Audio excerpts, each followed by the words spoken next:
ఇక నేనే రాజు నేనే మంత్రి అట. మరో 8.5 ఏళ్ళు నేనే ముఖ్యమంత్రి అట. 2029లో లోక్సభలతో పాటే తెలంగాణ అసెంబ్లీ ఎన్నికలట. మున్సిపల్స్లో డిస్టింక్షన్లో పాస్ అవుతామట. ఎన్టీఆర్కు భారతరత్న ఇవ్వాలని కేంద్రానికి సిఫార్సు చేస్తా. హైదరాబాద్ను బుల్లెట్ ట్రైన్ హబ్గా మారుస్తా. ఢిల్లీలో సీఎం రేవంత్ రెడ్డి చిట్చాటట. ఇక మరో 8.5 ఏళ్ళు నేనే ముఖ్యమంత్రిగా ఉంటా అంటే మేబీ ప్రజలు పక్కన పెట్టండి, ప్రజలు కూడా పక్కన పెట్టండి, సొంత పార్టీ నేతలే ఉండనివ్వరండి. క్లియర్గా ఈయన మీద పీకల దాకా ఉంది, ప్రతి ఒక్కరికి పీకల దాకా రేవంత్ రెడ్డి మీద, పైకి కనపడట్లేదు అంతే. సొంత పార్టీ నేతలే ఇంకొక ఏడాది కనుక ఈయన ముఖ్యమంత్రిగా అనౌన్స్ చేస్తే ఎక్కడికక్కడ పార్టీలో చీలికలు వస్తాయి, ఎవరికి వాడు చీలికలు అవుతారు. ఇప్పటికే మొత్తం అన్ని దిగమింగుకుని కూర్చున్నారు. ఇక ఎందుకంటే రేవంత్ రెడ్డి విషయంలో ఎంతో కొంత ఢిల్లీని మేనేజ్ చేస్తూ ఉన్నాడు. ఇప్పుడు దాకా మేనేజ్ చేసుకుంటూ వచ్చింది ఢిల్లీ నాయకత్వాన్ని మేనేజ్ చేసుకుంటూ, అందరిని సమన్వయంగా చేసుకుంటూ ఎంతో కొంత మేనేజ్ చేసే సత్తా సాధించింది ఆయనకు ఉంది ఆ సత్తా. సో ఢిల్లీకి సూట్ కేసులు పంపించడం అయినా, అకౌంటబుల్ మేనేజ్ చేయడం అయినా కానీ ఇలాంటివన్నీ కూడా ఆయన హ్యాండ్ ఓవర్లో పెట్టుకుని వచ్చింది ఇప్పటి వరకు. ఆయనకు కూడా అర్థమైంది ఎప్పుడు ఈ బాంబు వెళ్తుందో తెలియదు, నా సీటు కింద ఖచ్చితంగా గండం ఉంది, ఎవడొకడు లాక్కోవడానికి ట్రై చేస్తున్నాడు అని ఈయన మీద ఎన్నో కంప్లైంట్లు చేసారట మంత్రులు కాంగ్రెస్లో సీనియర్ నాయకులందరూ కూడా ఎన్నో కంప్లైంట్లు చేసారు ఈయన మీద. ఈయన ఎట్లా పెడతారు, ఈయన సెట్ అవ్వట్లేదు, మొత్తం సర్వనాశనం చేస్తున్నాడు రాష్ట్రాన్ని అని కంప్లైంట్లు వెళ్ళాయి. సొంత నాయకుల నుంచి వెళ్ళినాయి, సొంత ప్రభుత్వంలో ఉన్న నాయకుల నుంచే వెళ్ళిన ఫిర్యాదులన్నీ కూడా. ఈయన సెట్ అవ్వడు, మొత్తం ఎక్కడికక్కడ సర్వనాశనం చేస్తున్నాడు తెలంగాణ, మళ్ళీ మనకు అవకాశం ఇవ్వరు తెలంగాణ ప్రజలు, ఇది చాలా మంచి అవకాశం ఇచ్చారు. అసలు కాంగ్రెస్ పార్టీ గెలిచిందనే ఆశ కూడా ఎవరికి లేకపోయే గెలిచింది, కానీ దీన్ని వేస్ట్ చేసుకుంటున్నాం మనం. 5 ఏళ్ళు అయిపోతా ఉంది, అర్జెంటుగా ఆయన దించి మాలాంటి వాళ్ళని పెట్టాలి, లేకపోతే ఫలానా వాళ్ళని పెట్టాలని చాలా లాబింగ్లు జరిగి వెనకాల. కానీ ఈయనకున్న ఎంతో కొంత ఈయన మీద ఒక నమ్మకం ఉంది ఢిల్లీలో. సో కాబట్టి ఆ నమ్మకం మీద ఇప్పటి వరకు నెట్టుకొస్తా ఉన్నాడు. పాపం ఆయన ఏంటంటే పైకి నేనే రాజు నేనే మంత్రి అన్నప్పటికీ కూడా ఆయనకి అర్థమవుతా ఉంది నెక్స్ట్ ఎంత ప్రెజర్ ఆయనకి రాబోతా ఉందో. వచ్చే ఎన్నికల తర్వాత ఒకవేళ గనక ఆయనే ముఖ్యమంత్రి అని గనక అనౌన్స్ చేస్తే అధిష్టానం మొత్తం సర్వనాశనం చేశారు కాంగ్రెస్ పార్టీని, సొంత పార్టీ వాళ్ళే నాశనం చేస్తారు. ఆయన ఎటువంటి తప్పు చేయాల్సిన అవసరం లేదు, ప్రజల ఇన్వాల్వ్మెంట్ కూడా లేదు. కాంగ్రెస్ పార్టీకి ప్రజలు ఓటేసినప్పటికీ కూడా సొంత పార్టీ నేతలే ఆయన ముఖ్యమంత్రిగా యాక్సెప్ట్ చేయరు. ఇప్పటికే చాలా మంది ఏంటంటే ఇక నిగ్గదొక్కుని ఉన్నారు వాళ్ళు, చాలా మంది 5 సంవత్సరాలు వెయిట్ చేస్తూ ఉన్నారు, ఏ రోజు ఈ పదవి అయిపోతుందో, నెక్స్ట్ మనం ఎప్పుడు లాబింగ్కి వెళ్ళాలి, మనం వెళ్ళాలి ఆ చైర్ కానీ దాదాపు 5-6 వెయిట్ చేస్తున్నారు. ఇప్పటికే వీళ్ళు ఇంటర్నల్గా మంత్రాలు కూడా జరుగుతూ ఉన్నాయి ముఖ్యమంత్రి మీద. ఈయన ఎట్లా టార్గెట్ చేయాలా, అధిష్టానానికి ఈయనకి ఉన్న కనెక్షన్ ఎట్లా కట్ చేయాలా, మీనాక్షి నటరాజన్ ద్వారా కొన్ని సంకేతాలు వెళ్తున్నాయి, టీపీసీసీ ప్రెసిడెంట్ ద్వారా కొన్ని సంకేతాలు వెళ్తున్నాయి. ఈయన కూడా ఈయన ప్లాన్లో ఈయన ఉన్నాడు. ఒకవేళ కనుక అట్లాంటి సిచ్యువేషన్ వచ్చి కాంగ్రెస్ పార్టీ నుంచి బయటపడే అవకాశం వస్తే కనుక ఆల్టర్నేటివ్గా టీడీపీని రెడీ చేసుకునే బాధ్యతలో ఆయన ఉన్నాడు. టీడీపీని కూడా బుజ్జగించే ప్రయత్నం చేస్తూ ఉన్నాడు ఒక పక్క నుంచి.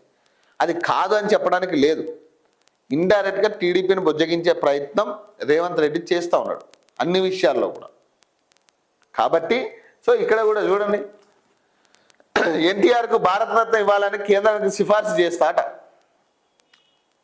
సో ఇట్లాంటివన్నీ చేసి చంద్రబాబు నాయుడు మెప్పు పొంది మళ్ళీ టీడీపీని రాష్ట్రంలోకి తీసుకొచ్చి ఒక కూటమి ప్రభుత్వం ఫామ్ చేసి ఇట్లాంటివన్నీ కూడా ప్లాన్లు ఉన్నాయి. ఈయనకి ప్లాన్ బి పెట్టుకున్నాడు ఖచ్చితంగా. ఒకవేళ కాంగ్రెస్ పార్టీ కనుక బయటికి వెళ్ళగొడితే ప్లాన్ బి అనేది ఖచ్చితంగా ఉంది. అందులోనూ కాంగ్రెస్ పార్టీలో అత్యధిక మందిని ఎవరైతే ఇప్పటి వరకు పార్టీలో జాయిన్ అయ్యారో వీళ్ళందరూ కూడా రేవంత్ రెడ్డి హ్యాండ్ ఓవర్లో ఉన్నవాళ్ళు. కాబట్టి రేవంత్ రెడ్డి వీళ్ళందరిని తీసుకుని బయటకు వచ్చేస్తాడు. సో ఇట్లాంటి కాన్సెప్ట్లు అనేవి పెట్టుకున్నాడు ఆయన. ఒకసారి కనుక మనల్ని బయటికి వెళ్ళగొట్టే ప్రయత్నం చేస్తే కాంగ్రెస్ పార్టీకే నష్టం అనే కాడికి తీసుకొస్తా ఉన్నారు. సో ఎంతో కింతో అది కూడా కాపాడుతూ ఉంది. ఇప్పటి వరకు కూడా ఆ సీట్ల నుంచి పక్కకి తప్పించకుండా. మరి ఈ 2029 ఎన్నికల తర్వాత ఒకవేళ రేవంత్ రెడ్డి ముఖ్యమంత్రి అంటే సొంత పార్టీ నాయకులు ఒప్పుకునే పరిస్థితిలో లేరు. ప్రజలు ఒప్పుకున్నా సొంత పార్టీ నాయకులు ఒప్పుకోరు. ఇక ప్రజలు అంటారా, ఇక అది వాళ్ళు ఎటు వేస్తారనే ఆలోచన, ఇక వాళ్ళు ప్రజల ఓటింగ్ అనేది అసలు ఊహించిన స్థాయికి పోయింది. ఇప్పుడు కనీసం ఊహించే పరిస్థితి కూడా లేదు ఈరోజు. అది బీఆర్ఎస్కి వేస్తారా, బీజేపీకి వేస్తారా, లేదా కాంగ్రెస్కి వేస్తారా, లేదా ఇంకేమైనా పార్టీలు వస్తే వాటికి వేస్తారా అంటే ఊహించిన స్థాయిలో ఉంది ఈరోజు ప్రజల మైండ్ సెట్. ప్రజలకు అన్నీ అర్థమైపోయినాయి.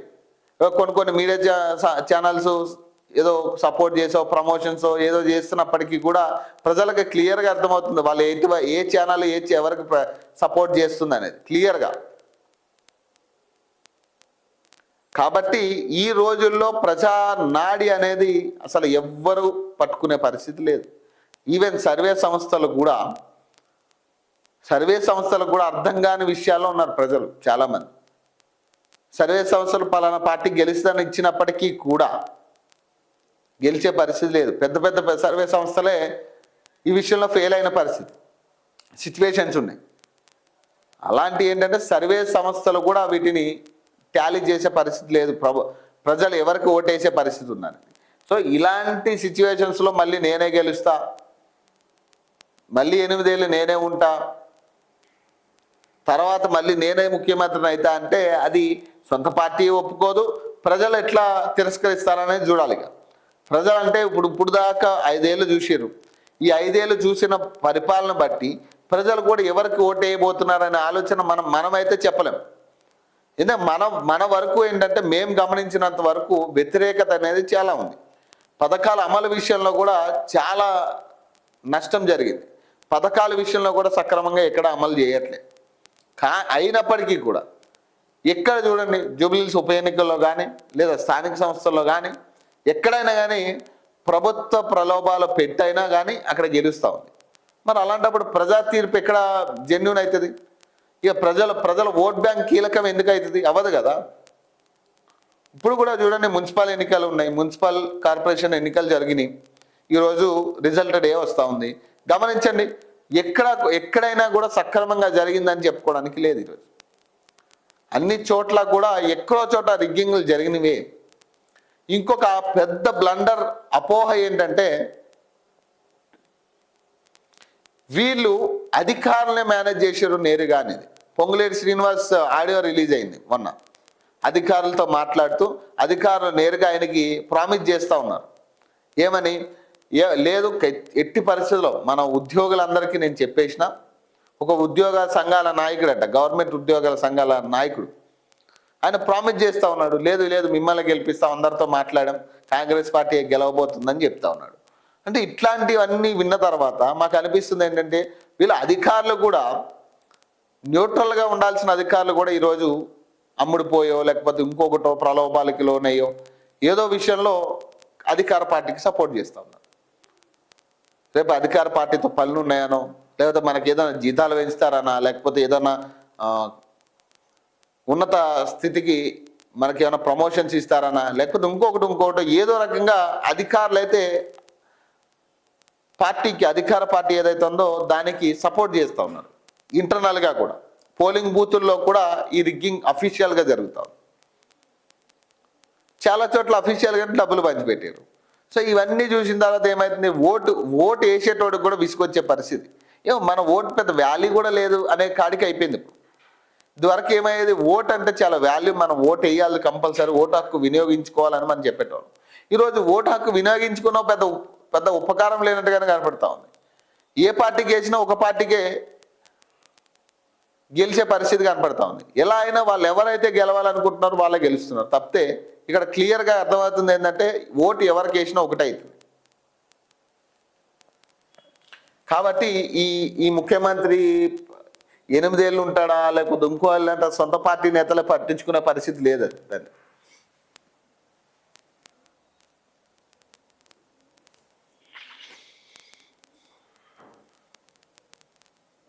ఫోన్ ట్యాపింగ్ కేసు సిబిఐ కట. కిషన్ రెడ్డి నాకు లేఖ రాస్తే అప్పగిస్తాం, కేటీఆర్ను ఈడీ ఎందుకు విచారించడం లేదు? కాళేశ్వరంను బాంబులతో పేల్చేస్తే పైకి లేవాలి కానీ ఎలా కుంగిపోతుంది. త్వరలోనే సిబిఐకి విద్యుత్ కొనుగోళ్ల వ్యవహారం సీఎం రేవంత్ రెడ్డి అట. ఈ ఫోన్ ట్యాపింగ్ విషయం ఇప్పుడు మొన్న అదిగో అయిపోయింది ఇదిగో అయిపోయింది అదే మొత్తం రచ్చ చేసారు మొత్తం. ఇక చూస్తే ఏమైంది, మళ్ళీ ఈ ఎలక్షన్లు అయిపోయినాయి, ఇక మళ్ళీ చల్లబడింది. ఇక కొన్నాళ్ళు మళ్ళీ జిహెచ్ఎంసీ ఎన్నికలు వస్తూ ఉన్నాయి హైదరాబాద్లో, సిటీ నడిబడ్డలా. మళ్ళీ అప్పుడు తీస్తారు దీన్ని బయటికి. అదిగో ఫోన్ ట్యాపింగ్లో సంతోష్ రావుని అరెస్ట్ చేయబోతున్నారు, అదిగో ఫోన్ ట్యాపింగ్లో కవితకి నోటీసులు ఇచ్చారు, అదిగో ఫోన్ ట్యాపింగ్లో మళ్ళీ